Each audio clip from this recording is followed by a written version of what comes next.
प्रणाम करै छी सब गोटे के। एखन नवरात्र चल रहल अछि तो हमर पूरा कोशिश रहत कि सब दिन एकटा के भगवती गीत अहाँ सबके सुनाबी। तो आई जे हम गीत अहाँ सबके सुनाबो जा रहल छी से भगवती गीत अछि आ भोजपुरी में अछि। बहुत नीक भाव छै एहि गीत के, आओ सुनाबी। कुछ रेला हाँ कुछ रेला कागा अंगनवा, कुचरेला कागा अंगनवा, आज आई है भवानी। कुचरेला कागा अंगनवा, आज आई है भवानी। विंध्याचल से मैया मोरे आई है, अपने भगत पर कृपा बरसई है, अपना भगत पर कृपा बरसई है। धो अब हम हाँ धो अब हम माँ के चरनिया, आज आई है भवानी। धो अब हम माँ के चरनिया, आज आई है भवानी।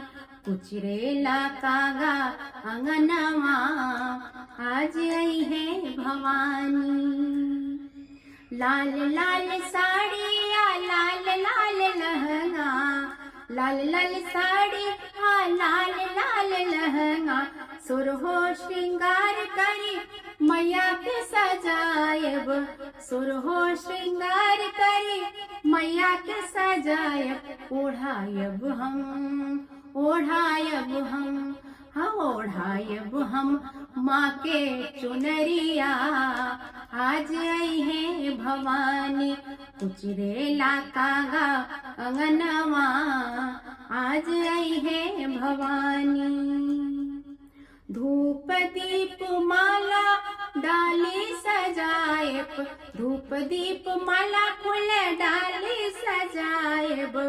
पान सुपारिया हलवा पूरी करबो हम माँ के पूजनिया, आज आई है भवानी। कुचरेला कागा अंगनवा, आज आई है भवानी। सोना के थारी कर्पूर के बाती, सोना के थारी कर्पूर के बाती, भक्ति के दियरा जरे सारी राती, भक्ति के दियरा जरे सारी रात।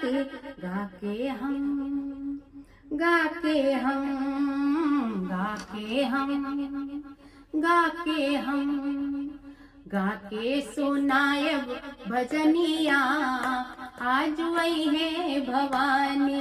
गा के सुनायब भजनिया, आज आई है भवानी। कुचरेला कागा अंगनवा, आज आई है भवानी।